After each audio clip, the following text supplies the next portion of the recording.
സമസ്ത കേരള ജമിയത്തുൽ ഉലമയിൽ നിന്നും വിട്ടുപോയ ഏതെല്ലാം സുന്നി സംഘടനകളുണ്ടോ അവരൊക്കെ ആ മാതൃസംഘടനയിലേക്ക് മടങ്ങി വരണം. സുന്നി സംഘടനകൾ ഐക്യപ്പെടണം എന്ന് പറയുന്ന ഒരു ആഹ്വാനം എപ്പോഴും സ്വാഗതാർഹമാണ്. സമസ്ത നേരത്തെയും ഐക്യത്തിന്റെ ആഹ്വാനം നടത്തിയിട്ടുണ്ട്. സഹോദര സമസ്തയും അങ്ങനെ തന്നെ എപ്പോഴും ഐക്യത്തിന്റെ ആഹ്വാനം തന്നെയാണ് നടത്താറുള്ളത്.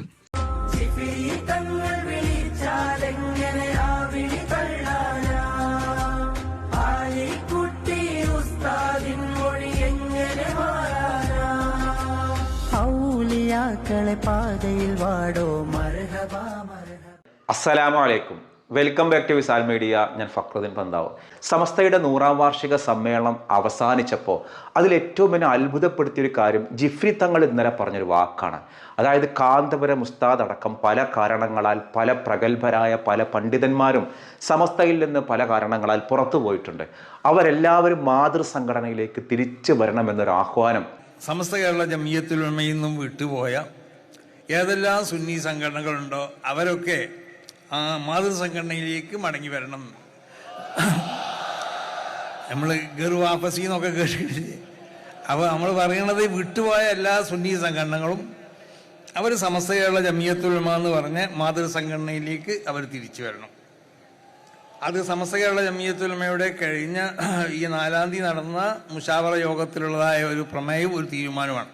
അൽഹംദുലില്ലാ, ഇങ്ങനെ ഒരു പ്രഖ്യാപനം നടത്താൻ ജിഫ്രി തങ്ങളുടെ മനസ്സിൽ തോന്നിച്ചല്ലോ. ഈ പ്രഖ്യാപനത്തോട് എങ്ങനെയായിരിക്കും പുറത്തുപോയ ആളുകൾ ഒരു സമീപനം ഉണ്ടാവുക? സമസ്ഥാന എന്നൊരു വിഭാഗം പുറത്തു പോയിട്ടുണ്ട്, കാന്തപുരം ഉസ്താദ് പുറത്തു പോയിട്ടുണ്ട്, അതേപോലെ CICയുടെ ഒരു ഹക്കീം ഉസ്താദിനെ ഇതേപോലെ മാറ്റി നിർത്തിയിട്ടുണ്ട്. ഇവരൊക്കെ തിരിച്ചു വരുമോ? MA യൂസഫ് അലിയെ പോലുള്ളവരാണ് മധ്യസ്ഥതയ്ക്ക് ഉചിതമെന്നും അസ്ഹരി പറഞ്ഞു. സുന്നി സംഘടനകൾ ഐക്യപ്പെടണം എന്ന് പറയുന്ന ഒരു ആഹ്വാനം എപ്പോഴും സ്വാഗതാർഹമാണ്. സമസ്ത നേരത്തെയും ഐക്യത്തിന്റെ ആഹ്വാനം നടത്തിയിട്ടുണ്ട്. സഹോദര സമസ്തയും അങ്ങനെ തന്നെ എപ്പോഴും ഐക്യത്തിന്റെ ആഹ്വാനം തന്നെയാണ് നടത്താറുള്ളത്. ചർച്ചയുടെ ഒരു സാധ്യതയുണ്ട്. അത് ഞങ്ങളുടെ സംഘടനയുടെ നേതൃത്വത്തിൽ ആ ചർച്ച നടന്നതിന് ശേഷമാണ് അതേക്കുറിച്ച് വ്യക്തമായി പറയാൻ വേണ്ടി സാധിക്കുക. ഇതിനകത്ത് ഏതെങ്കിലും തരത്തിൽ ഒരു മധ്യസ്ഥതയുടെ ആവശ്യമുണ്ട്? ഒരു മധ്യസ്ഥനുണ്ടാകുന്നത് എപ്പോഴും നല്ലതാണ്. ആരെയായിരിക്കും നമ്മൾ അങ്ങനെ ഒരു മധ്യസ്ഥന്റെ റോള് വഹിക്കാൻ ആഗ്രഹിക്കുന്നത്? ആരായിരിക്കും അത്? യൂസഫ് അലി സാഹിബിനെ പോലുള്ള സമസ്തയുമായി വളരെ ആഭിമുഖ്യമുണ്ട് എന്ന് പറയുന്ന ഇരു സംഘടനകളോടും ഒരേ രീതിയിലുള്ള നിലപാടുകൾ പുലർത്തുന്ന സുന്നി മദ്രസയിൽ തന്നെയാണ് പഠിച്ചത് എന്നതിലൊക്കെ അഭിമാനം കൊള്ളുന്ന അത്തരം വ്യക്തികളായിരിക്കും അതിന് നന്നാവുക. മുസ്ലിം ലീഗ് പോലെയുള്ള സംഘടന രാഷ്ട്രീയ പാർട്ടികൾക്ക് അതിനകത്ത് റോൾ. രാഷ്ട്രീയ പാർട്ടികളല്ലല്ലോ മതസംഘടനയുടെ കാര്യങ്ങൾ നിയന്ത്രിക്കേണ്ടത്. ഞാനൊരു സോഷ്യൽ മീഡിയയിൽ നോക്കിയപ്പോൾ ഈ ഒരു ജിഫ്രി തങ്ങളെ ആഹ്വാനം വളരെ വലിയൊരു വിഭാഗം ആളുകൾ പോസിറ്റീവായിട്ടാണ് കണ്ടത്.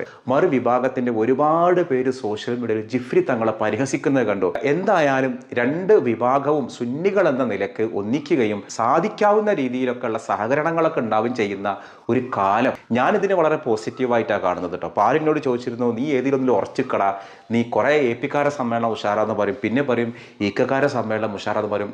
ഒന്നിനെ താഴ്ത്തിക്കെട്ടിയിട്ട് വേണ്ടല്ലോ മറ്റൊന്നിനെ പുകഴ്ത്താൻ. എനിക്കെല്ലാ സമസ്തയും ഒരേപോലെ സ്നേഹവും അതിനോട് ബഹുമാനവും ആദരവും ഉണ്ട്. ഞാൻ AP ഈക്കക്കാരനുമായിട്ടല്ല, എല്ലാ വിഭാഗത്തോടും നമുക്ക് ആദരവും ഭക്തിയും ബഹുമാനമേ ഉള്ളൂ. നമുക്ക് എല്ലാ മഹാന്മാരോടും എല്ലാ പണ്ഡിതന്മാരോടും ആദരവും സ്നേഹവും തന്നെയാണ്. അപ്പോൾ കാന്തപുരം ഉസ്താദിനെ മാത്രമല്ല വിളിച്ചിട്ടുള്ളത്, പല കാരണങ്ങളാൽ പുറത്തുപോയ ആളുകളുണ്ട്. ഈ സംഘടന പിരിച്ചുവിട്ട് വേറെ സംഘടന വരിക അതൊന്നുമല്ല. സഹകരിക്കാവുന്ന മേഖലയിലൊക്കെ സഹകരിക്കാം. വലിയ പണക്കാരുടെ കല്യാണങ്ങൾക്ക് വിളിച്ചായി ഈ ഉന്നത നേതൃനിരയിലുള്ള പണ്ഡിതന്മാരൊക്കെ വരികയും പള്ളി ഉദ്ഘാടനത്തിന് കാണലുണ്ട്, മുസാഫാത്ത് ചെയ്യലുണ്ട്, കെട്ടിപ്പിടിക്കലുണ്ട്, സന്തോഷം പങ്കൽ ഭക്ഷണം കഴിക്കലുണ്ട്. എങ്കിൽ പിന്നെ വളരെ വലിയൊരു ബഹുജന പങ്കാളിത്തമുള്ള സമ്മേളനങ്ങളിലേക്കും പരസ്പരമൊക്കെ ഒന്ന് പോയി കണ്ടിട്ടിരുന്നെങ്കിൽ ഇതൊരു സന്തോഷമുള്ളൊരു കാഴ്ചയാണെന്നറിയോ. ഈ AP സമ്മേളനം വരുന്നുണ്ട്, ഇങ്ങോട്ടും വരട്ടെ, ഇങ്ങനെയുള്ളൊരു സഹകരണമെങ്കിലും ഉണ്ടായാൽ മതി. ആ സഹകരണം ഉണ്ടാകുമ്പോൾ അണികൾക്ക് അതൊരു വലിയൊരു ആവേശമാണ്. ഇത് പരസ്പരം കുറ്റങ്ങൾ കണ്ടുപിടിക്കാൻ വേണ്ടി മാത്രം ജീവിക്കുന്ന കുറേ ആളുകളുണ്ട്. ഇത് പറഞ്ഞ ജിഫ്രി തങ്ങളെ പരിഹസിക്കാം. സമ്മേളനം മാഷാ അല്ലാ അടിപൊളി, ജിഫ്രി തങ്ങൾ ഇതിൻ്റെ ഒരു നായകൻ. ഞാൻ പറയുമ്പോൾ പണ്ട് കാലത്ത് കാന്തപുരം ഉസ്താദിൻ്റെ ആ പ്രൗഢഗംഭീരമായൊരു ഭാവം ഇപ്പോൾ നിങ്ങൾക്ക് ജിഫ്രി തങ്ങൾ കാണാം. മാധ്യമങ്ങളെ ആണെങ്കിലും രാഷ്ട്രീയക്കാരെ ആണെങ്കിലും തൻ്റെ വരുതിയിൽ നിർത്താനുള്ള അദ്ദേഹത്തിൻ്റെ ആ ഒരു ബോഡി ലാംഗ്വേജ്, അദ്ദേഹത്തിൻ്റെ ഒരു ഓറ, പണ്ട് എങ്ങനെയായിരുന്നോ കാന്തപുരം നേടിയെടുത്തിരുന്നൊരു ഓറ, അതൊന്ന് ജിഫ്രി തങ്ങൾ കാണാം. സമസ്തയിലെ കാന്തപുരം ഉസ്താദാണ് ജിഫ്രി തങ്ങൾ എന്ന് പറഞ്ഞാൽ അത് വെറുതെ ഞാൻ പറയുമ്പോൾ നിങ്ങൾ എന്നോട് ദേഷ്യം പിടിച്ചിട്ടോ ചീത്ത പറഞ്ഞോ പ്രയോജനമില്ല. ഞാൻ ഉദ്ദേശിച്ചത് ആ ഒരു ഓറയും ആ ഒരു ബോഡി ലാംഗ്വേജും ആ ഒരു അട്രാക്ഷനും ജിഫ്രി തങ്ങൾക്കുണ്ട്. ജിഫ്രി തങ്ങളെ വിളിച്ചാൽ പിന്നെ എങ്ങനെ പോവാതിരിക്കാൻ പറ്റുമോ എന്നൊരു സോങ് പോലുണ്ട്, ഒരു പാട്ട് വളരെ മനോഹരമാണ്. ആ പാട്ട് മൻസൂർ അങ്ങാനും പാടിയ പാട്ടാ തോന്നുന്നത്.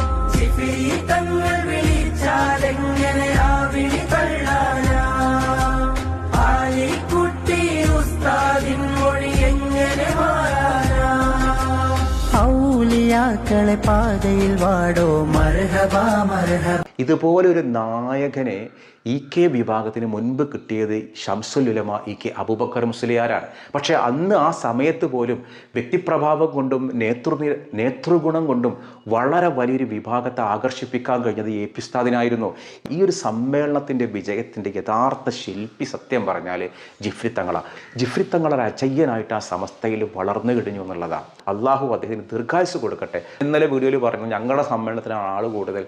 ഇവിടെ ഇപ്പോൾ സമ്മേളനത്തിൻ്റെ ആളിൻ്റെ എണ്ണം കൂട്ടിയിട്ട് ഇപ്പോൾ ആരും സർട്ടിഫിക്കറ്റ് ഒന്നും വായിച്ചു കൊടുക്കണില്ലല്ലോ. എന്തായാലും സമസ്തയുടെ കാസർഗോഡ് കുനിയ സമ്മേളനം അടിപൊളിയാണ്, ചരിത്രത്തിൻ്റെ ഒരു റെക്കോർഡാണ്. ജനലക്ഷങ്ങൾ 10 ലക്ഷത്തിലധികം ആളുകൾ പങ്കെടുത്തിട്ടുണ്ട്. അതിലെന്താ ഇപ്പോൾ നമുക്ക് സമ്മതിക്കാനൊരു മടി? ഞാൻ കാരണമൊന്നുമല്ല, ഞാൻ എല്ലാവരോടും നമുക്ക് ഭക്തിയും ബഹുമാനവും ആദരവേ ഉള്ളൂ. അപ്പോൾ സംഘടനകൾക്കപ്പുറം ഒരു സ്നേഹവും കാരുണ്യവും നമ്മുടെ ഉള്ളിൽ ഉണ്ടാവണം. പരസ്പരം എല്ലാവരും ഒന്നിക്കുന്നൊരു കാഴ്ച, ആ ഒരു കാഴ്ചയാണ് നമ്മൾ കാണേണ്ടത്. ഇനി ഇൻഷാ അല്ലാഹ് വരാൻ പോണ പി വിഭാഗത്തിൻ്റെ സമ്മേളനത്തിനും പരസ്പരം പോകുന്നൊരു സമീപനം ഉണ്ടായിരുന്നെങ്കിൽ. തങ്ങൾ ഈ ഒരു പ്രഖ്യാപനത്തോടെ എന്താണ് നിങ്ങളുടെ ഒരു നിലപാട് എന്താണ്?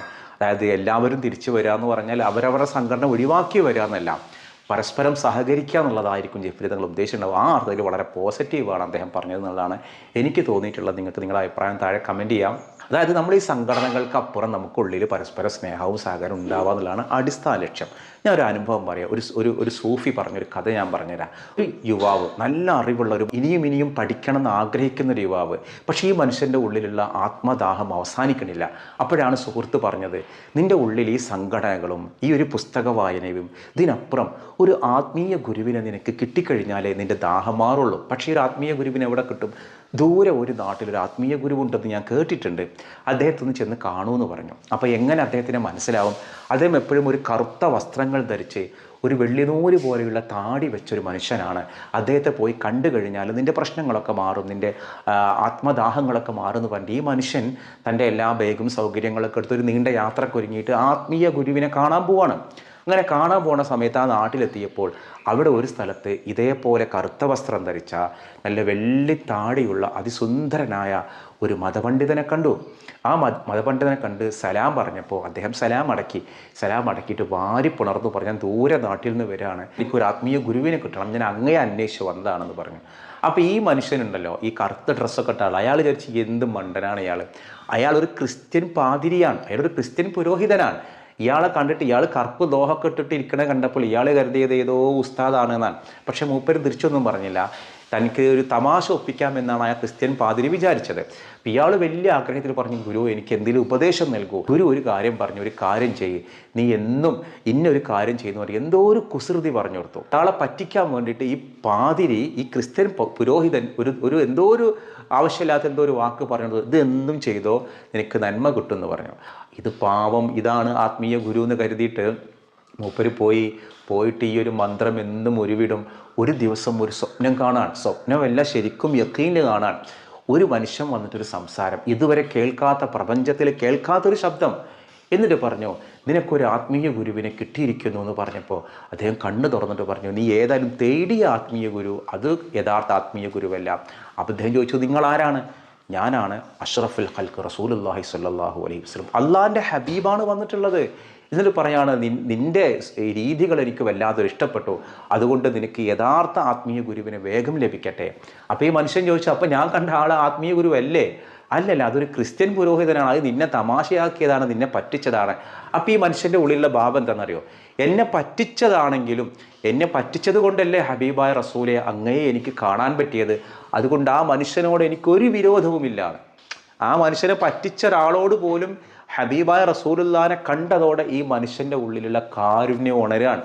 ഒരു കുഴപ്പമില്ല, അയാൾ കാരണമല്ലേ എനിക്ക് റസൂലുള്ളാഹിനെ കിട്ടിയത്, അങ്ങനെ സന്തോഷത്തോടു കൂടിയിട്ടാണ് ആ ഒരു മനുഷ്യൻ വീണ്ടും ആ ക്രിസ്ത്യൻ പുരോഹിതനെ കാണാൻ പോയിട്ട് പറഞ്ഞു, നിങ്ങളെന്നെ പറ്റിച്ചതാണല്ലേ, എന്തായാലും സന്തോഷമുണ്ട്, എനിക്ക് യഥാർത്ഥ ഗുരുവിനെ കിട്ടി, എനിക്ക് എൻ്റെ റസൂലുള്ളാഹിനെ കിട്ടി, എന്നോട് പറഞ്ഞിട്ടുണ്ട് എന്നും സ്വലാത്തുകൾ പതിവാക്കണം എന്ന് പറഞ്ഞിട്ടുണ്ടെന്ന് പറഞ്ഞപ്പോൾ ഈ ഒരു ക്രിസ്ത്യൻ പുരോഹിതൻ ആകെ അത്ഭുതപ്പെട്ടു പോയി. ഞാനൊരുത്തനെ പറ്റിച്ചപ്പോൾ അതിങ്ങനെയായിട്ട് മാറിയോ, എങ്കിലും നിൻ്റെ ആത്മീയ ഗുരുവിനെ എനിക്കൊന്ന് കാണണമല്ലോ എന്ന് പറഞ്ഞു. ഇവർ 2 പേരുമായിട്ടാണ് പിന്നെ യാത്ര പോയത്. ഫായി സൂഫി മാർഗത്തിൽപ്പെട്ട ഒരു സൂഫി ഗുരുവിനെയാണ് ഇവർ കാണാൻ പോണത്. അങ്ങനെ കാണാൻ പോയി കാര്യങ്ങളൊക്കെ സംസാരിച്ചപ്പോൾ ആ യഥാർത്ഥ ആത്മീയ ഗുരു ചില ദിക്റുകളും സ്വലാത്തുകളും ഒക്കെ പറഞ്ഞു കൊടുക്കുകയും അദ്ദേഹത്തിന് സൂഫി മാർഗത്തിലേക്ക് ബൈഅത്ത് ചെയ്ത് ചേർക്കുകയും ചെയ്തു. അതോടുകൂടി ഈ ക്രിസ്ത്യാനിക്ക് മനസ്സിലായി യഥാർത്ഥ ആത്മീയ ഗുരു ഇതാണ്. അതോടുകൂടി ആ ക്രിസ്ത്യൻ പണ്ഡിതനും എന്തായി, ഇസ്ലാമിലേക്ക് കടന്നു വന്നു. ആ ക്രിസ്ത്യൻ പുരോഹിതൻ തൻ്റെ കീഴിലുള്ള ആളുകളോട് പോയിട്ട് കാര്യങ്ങൾ പറഞ്ഞപ്പോൾ അവർ പറഞ്ഞു, എന്താണ് ഈ പുരോഹിതൻ ചെയ്തത്, നിങ്ങൾ എന്തൊരു തെമ്മാടിത്തര കാട്ടിയത്, നിങ്ങളെ നിർബന്ധിപ്പിച്ച് മതം മാറ്റിയതല്ലേ.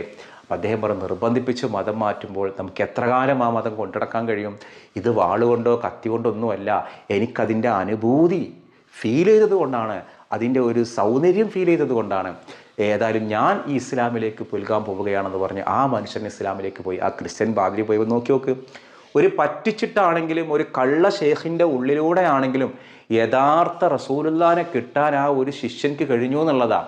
ഈ കഥ നമ്മളെ പഠിപ്പിക്കുന്ന ഒരു പാഠമുണ്ട്.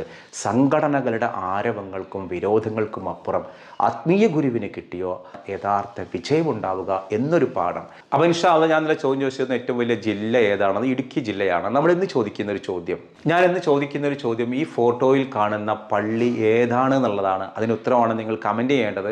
മറ്റൊരു ദിവസം മറ്റൊരു വീഡിയോയുമായി വീണ്ടും കാണാം. അസ്സലാമു അലൈക്കും.